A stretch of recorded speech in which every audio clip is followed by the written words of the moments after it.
Buongiorno ragazze, ben trovate a tutte le super croccettine. Oggi vi parlo, prima del tutorial, di questa borsa realizzata con lo Swan Elite. È un filato che in realtà mi ha stupito molto e aspettatevi una recensione a breve.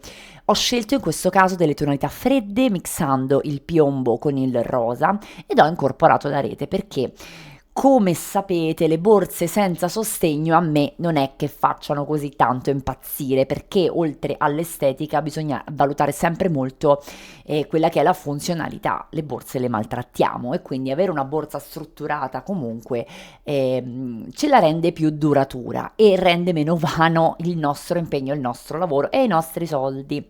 Detto questo, combinato queste due tonalità, ho incorporato la rete, ho scelto di chiuderla in una maniera un po' inusuale perché non ho incorporato del tutto il mio girello alla patellina, ma l'ho fatto scendere un pochetto. Questo indosso poi che abbiamo con la mano inserita in questa tasca senza fondo, mettiamola così, secondo me dà un indosso molto di classe al progetto. Ovviamente poi sceglierete voi le vostre nuance preferite. Io attendo nei commenti le vostre impressioni, vi do appuntamento al prossimo tutorial. Ciao a tutti e benvenuti in questo nuovo video. Io sono Sayubi Crochet ed oggi vediamo insieme come realizzare questo gioiello. Avete capito bene, ho detto gioiello perché guardate, indossandola a mano, la nostra pochettina ci adorna tutto il nostro polso come un vero e proprio gioiello, basta soltanto lei a dare luce ai nostri outfit. Per realizzare questo progetto io mi sono munita di una chiusura argentata come vedete, una rete preformata spessa 2 mm nella variante bianca ed ho utilizzato un ago da lana abbinato a questo meraviglioso cordino che è lo Swan Elite di casa Tresfere naturalmente in due varianti. In questo caso ho scelto il rosa ed il piombo, due tonalità molto fredde che abbinate tra di loro creano questo contrasto che a me piaceva moltissimo. Restano luminosissime come potete vedere. E poi che cosa ho fatto? Sono andata anche a foderare la mia pochette, vi spiegherò brevemente come ho realizzato la mia fodera e direi che dopo tutte queste premesse siamo assolutamente pronte per iniziare il tutorial. Il punto di partenza per questo progetto è il taglio della rete. Io ho scelto di tagliarla in due segmenti. Il primo è di 25 cm x 33 che piegato in due, come vedete ho già fatto la prova, mi dà la dimensione perfetta per me. Ma acquistando la rete nella sua interezza, quindi con più del doppio della dimensione che voi vedete in questo momento, potrete andarla a tagliare a seconda della misura che voi desiderate. Ho tagliato poi un secondo segmento di 5 cm x 10, sempre andandomi a regolare con delle piccole prove su dove volevo che andasse a parare la chiusura. Vedete, poi io andrò a collegare i due pezzi per poter chiudere la mia pochette e trovo che questo sia un bilanciamento perfetto per le mie corde.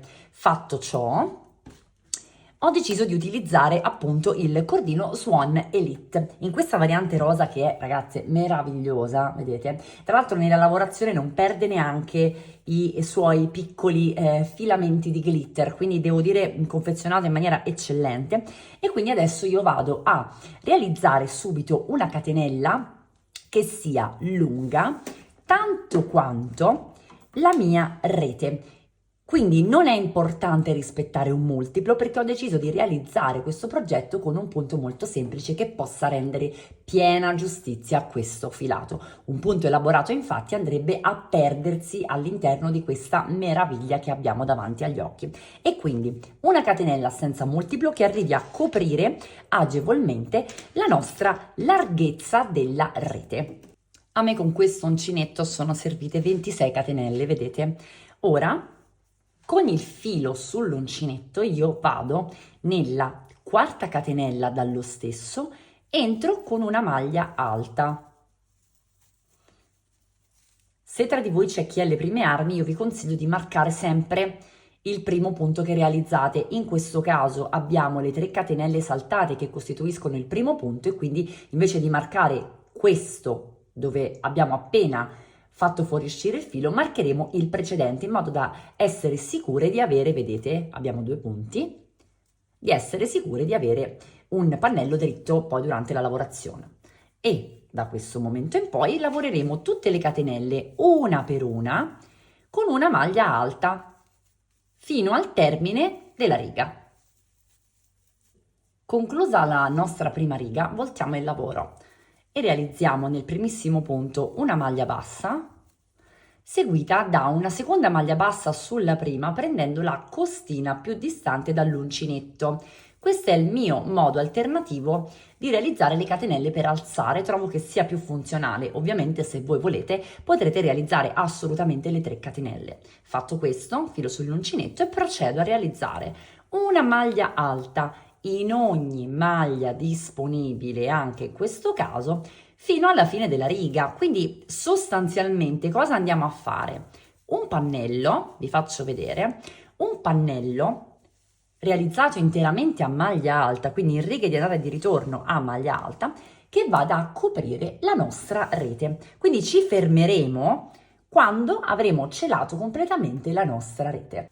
Ed eccoci giunti al nostro traguardo, quindi abbiamo coperto tutta la nostra rete con la lavorazione. Lo stesso adesso facciamo per quanto riguarda il piccolo rettangolino che abbiamo realizzato 5 cm x 10. Io mi sono portata avanti perché il procedimento è esattamente lo stesso e quindi ho realizzato un segmento sempre a maglia alta, con questa volta però il cordino Swan Elite nella variante piombo.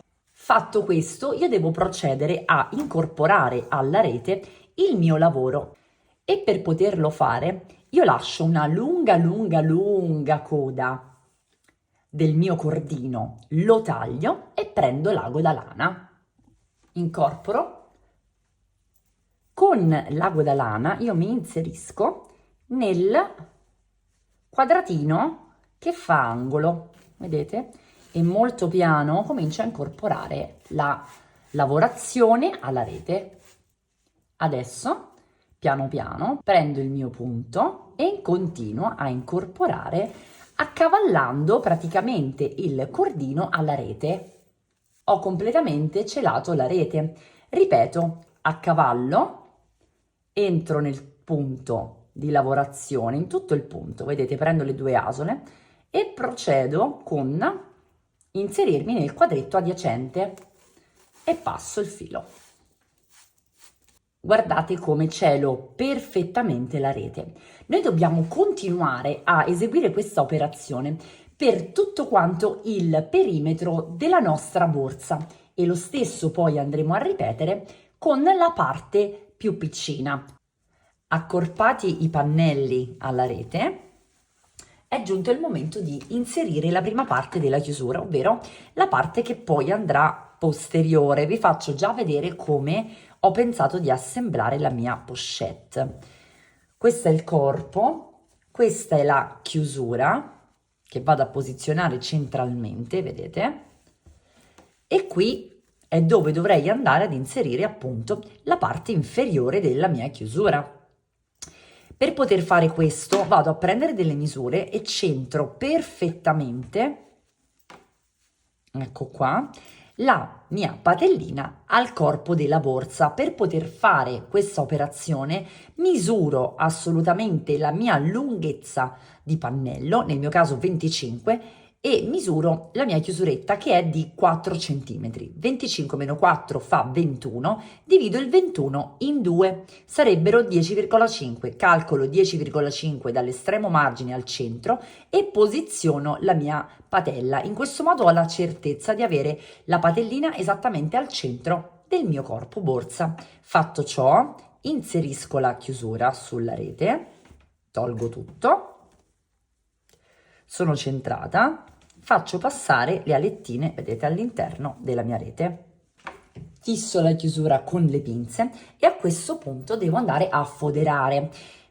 Per foderare cosa devo fare? Tagliare uno scampolo di stoffa che riprenda le misure del mio pannello e che ecceda perimetralmente di circa 1 centimetro. Vedete che è leggermente più grande. Fatto questo, lo ripiego di poco, vedete, lascio un piccolo margine, lo vado a centrare e lo fisso con delle piccole mollettine.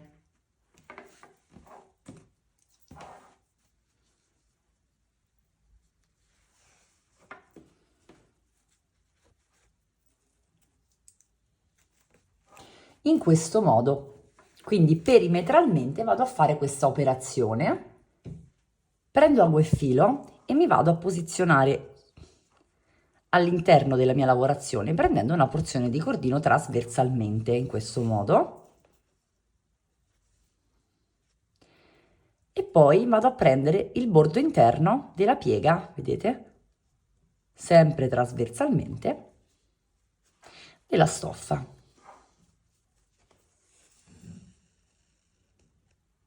In questo modo. E inizio così la mia cucitura per tutto quanto il perimetro della mia pochette. Eseguo la stessa operazione per la mia patellina, vedete già l'ho completata, così vi rendete conto anche del risultato finale, e a queste due componenti ne aggiungo una terza, ovvero un altro pannellino che io ho scelto di realizzare 15x4, sempre a maglia alta con la stessa identica procedura, anche questo con rete e foderato. Se volete avere maggiori dettagli sulla questione della fodera, vi invito a guardare la guida dedicata che è sul mio canale YouTube Sayubi Crochet, è proprio una guida fatta apposta su come foderare le borse, molto dettagliata. Ora completiamo la nostra operazione e vediamo come procede. Completato il passaggio fodera, ho semplicemente allentato le due vitine della chiusura, inserito la stessa al centro della mia patella e ristretto un po' le viti. In questo modo, come vedete, ho assicurato la mia chiusura alla patella. Fatto questo, procedo all'assemblaggio, vedete, della mia pochette. Chiudo, quindi assicuro la chiusura con il mio ago da lana e la codina di lavorazione. Vado a incorporare semplicemente il mio pannellino che costituisce la patella alla lavorazione. Prendiamo di entrambi i pannelli sempre e solo la lavorazione in cordino, quindi non buchiamo la nostra rete e la nostra fodera. Molto piano, possiamo anche ripassare più volte, vedete, nello stesso punto, cercando di celare quanto più possibile il filo che stiamo utilizzando, in modo da non interferire con la texture e la colorazione del nostro corpo borsa. Siamo quasi addirittura di arrivo, dobbiamo assemblare adesso naturalmente le due laterali della nostra borsa, quindi semplicemente con la codina del filo che abbiamo lasciato, o se non l'abbiamo lasciata agganciamo semplicemente con un nodino un segmento del nostro cordino, cominciamo ad incorporare, vedete, passando nei margini, molto piano, passando lateralmente nei nostri due pannelli. In questo modo andiamo ad unire, cercate di far rientrare naturalmente la fodera qualora doveste avere dell'eccedenza, e piano piano andiamo a prendere due porzioni, vedete, di cordino e facciamo passare al di sopra, vedete, accavalliamo un po'. Replichiamo naturalmente questo procedimento dal lato opposto e allo stesso modo di come ho applicato la patella vado in pieno centro ad applicare anche la mia maniglia. Ed eccola qua la nostra super pochette. Non fatevi ingannare dal nome perché è davvero molto molto capiente. Guardate intanto che particolarità, tutti questi glitter la rendono davvero super sparkling. Ecco perché ho voluto abbinare tutte nuance fredde. Trovo che sia davvero molto molto interessante. Come interessante è anche il pannello posteriore, che poi è quello che si vedrà, vedete, una volta indossata la nostra pochette. Trovo che sia veramente accattivante e mi piace anche molto l'originalità della pensata della chiusura abbinata alla patellina, perché volendo avrei potuto davvero incorporare la chiusura alla patella, ma volevo un effetto davvero singolare, un qualcosa di visto pochissime volte, quindi spero che vi piaccia ciò che state vedendo. Le misure finali della pochette sono 26, perché comunque abbiamo una bordatura, per 17, la vediamo aperta, e guardate, perfettamente rifinita, super capiente ragazze, quindi assolutamente non abbiate paura perché ci sta praticamente tutto il necessario all'interno. Io spero di aver fatto cosa gradita e faccio i complimenti a questo filato che davvero è super protagonista. Guardate con un punto alto che cosa siamo riuscite a inventarci. Vi do appuntamento, detto questo, al prossimo tutorial.